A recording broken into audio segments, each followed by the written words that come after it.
go. We have legendary stand-up comedian, television host, actor, radio personality, and most recently author, Rickey Smiley in the building.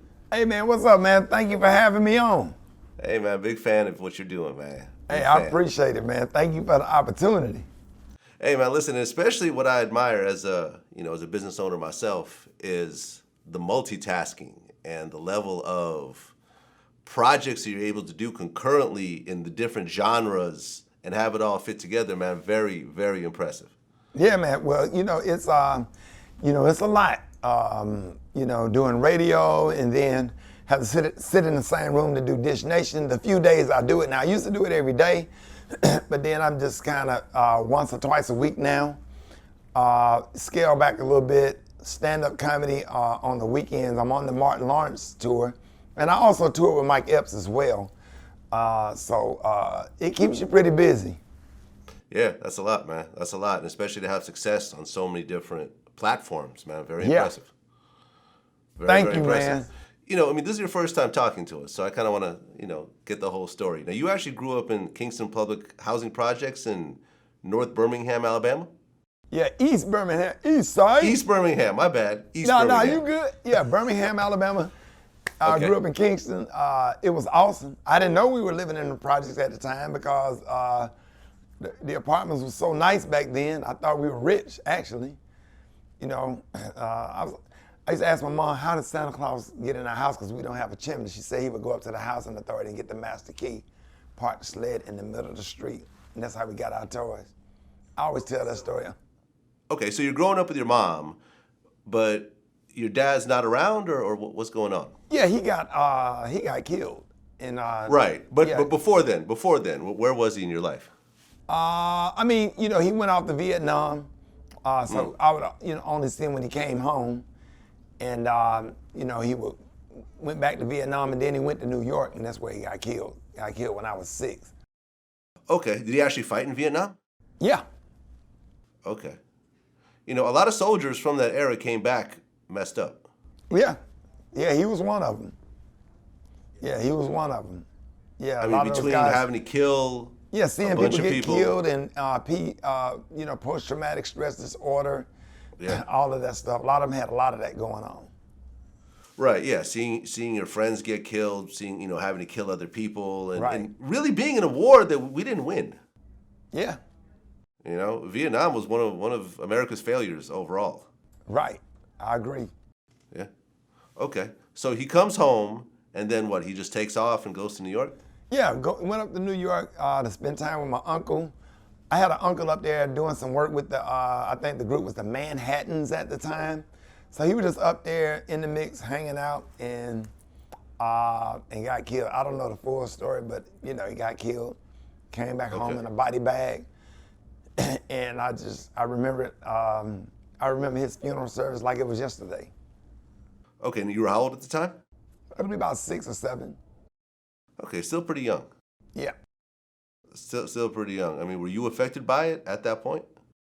Not really. I think the thing that would probably make me sad to this day is to watch my grandparents suffer the way they did. That's heartbreaking to this day.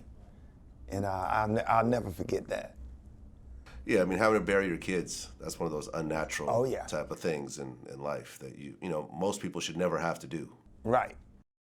Okay, so you're now growing up without a father. Do you think that affected you somewhat?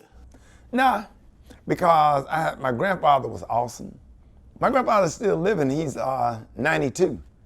That's what's up. Yeah, and when I go to Birmingham, he'll meet me at the house. Somebody will bring him over there. He has his own room.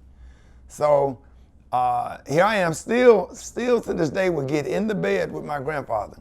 Still to this day, grown man, get in the bed with my grandfather and watch TV, watch the news, watch the game, watch Steve show, the Jerry Springer show.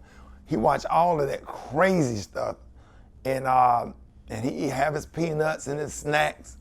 And I don't know, for some reason I sleep good when I'm in the bed with my granddad. That's dope, man. That's dope. 92 and still enjoying life. And funny. Like that. Yeah, and funny. That's what's up. Okay, so you're in Alabama, and you get into a situation where you actually get shot. Right. Okay. What led up to all that? I mean, were you mixed up into anything, or was this Nah. just a bad luck kind of wrong place, wrong time? Wrong place, wrong time. Didn't drink, still don't drink. Didn't smoke, still don't smoke. Never sold drugs. Saw a friend using a payphone because cell phones wasn't out at the time. Pulled over to say what's up. Was driving a little 300 ZX with the T-tops. Had my T-tops out, summertime. As a matter of fact, I got shot the night that they found Nicole Brown Simpson and Ron Goldman. I got shot that night. So it was, jumped out of the car to say hi to a friend that was at the payphone. 3 guys came around the corner and they were robbing him. Didn't ask me for nothing. Shot me to let him know they were serious. I had about $30-something in my pocket. I would have given it to them. And they shot me, and I ran till I collapsed. So, did your friend have money like that? He probably had about $400 or $500.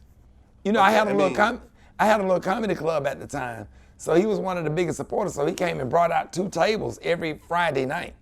So of course, when I see him at the payphone, I gonna go over and say what's up, and we got our haircut at the same barbershop. But I wasn't mixed into anything he was mixed into. Okay, I mean, because usually people get robbed for a reason. It's not usually just random robberies, you know? Yeah, they was robbing his ass. I think he had 600 on him. I think he had sold them something for 600. That's what he told me. And they came back for the 600 and shot my ass. You get shot almost accidentally. No, he pointed that gun at me and shot me. That Right, wasn't but I'm an saying accident. no, but the situation, it was just a wrong place, wrong time. Right. You weren't part of the intended robbery, you know what I mean? Right. Okay. Did that make you kind of reevaluate being around that area? Yeah. As a matter of fact, I just recently stopped by that store, went in there. I wanted a bag of chips so bad. And I pulled my car over. I was like, I got shot here, and here I am back, going in here to get a bag of chips. I ran in there. I got those chips and that Mountain Dew. I threw that damn $20 and held it up and ran to my damn car and jumped in that. I jumped in my car. I gave Dew a whole 20 because I just needed those chips because I just got out of church and I was hungry. I needed something on my stomach because I was feeling diabetically. But yeah. And I shot a scene over there for my TV show, showing them about, where I got shot.